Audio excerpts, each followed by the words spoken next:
Navigating different OASIS scenarios can be overwhelming, but it doesn't have to be.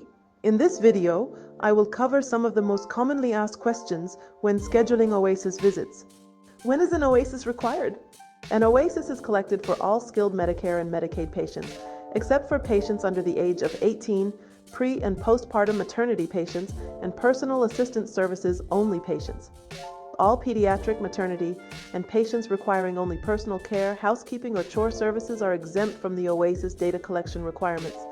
For pediatric, maternity, or personal care patients, the Home Health Agency will need to complete an agency-developed comprehensive assessment at the required time points. When must OASIS data be collected? OASIS data items must be collected at OASIS start of care.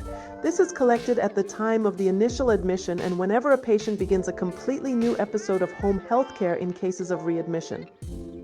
When a patient is admitted to home health care for the first time, a start of care assessment is conducted to establish a baseline of the patient's health status, functional abilities, and care needs.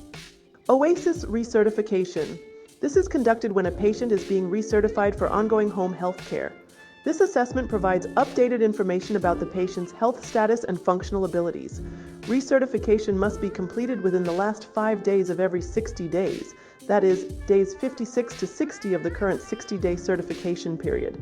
A qualified clinician may start the comprehensive assessment on day 56 and complete it on any day on or before day 60. OASIS Resumption of Care. This OASIS is performed following an inpatient facility stay of 24 hours or longer. It helps home health agencies reassess the patient's condition, update the care plan as necessary, and ensure the patient's continued eligibility for home health services. OASIS Follow-up. This is conducted to monitor and evaluate a patient's progress when there is a sudden significant change in the patient's condition, usually a decline in patient's health.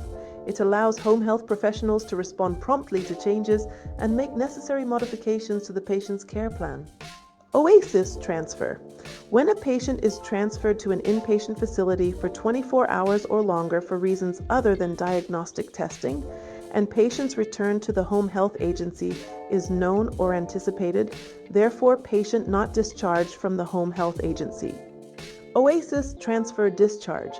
This OASIS is assigned when a patient is admitted to an inpatient facility for 24 hours or more due to reasons other than diagnostic testing and patient's return to the home health agency is not known or anticipated, or when transfer occurs at the end of the cert period.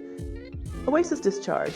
When a patient is discharged from the home health agency, this could be due to but not limited to the following reasons: end of care episode, patient relocation outside of geographic area, patient caregiver request, physician orders to discharge, patient no longer meets home health criteria, payment source no longer eligible.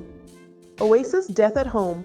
When a patient dies at home, this includes death which occurs while patient is being transported to an inpatient facility and or before being admitted to the inpatient facility. Who cannot perform an OASIS assessment? Licensed practical vocational nurses, occupational therapy assistants, physical therapy assistants, home health aides, and medical social workers cannot perform the OASIS comprehensive assessment. Who can perform an OASIS assessment? Qualified clinician for OASIS are a registered nurse, physical therapist, speech-language pathologist, occupational therapist. Is an OASIS required when only one visit is made?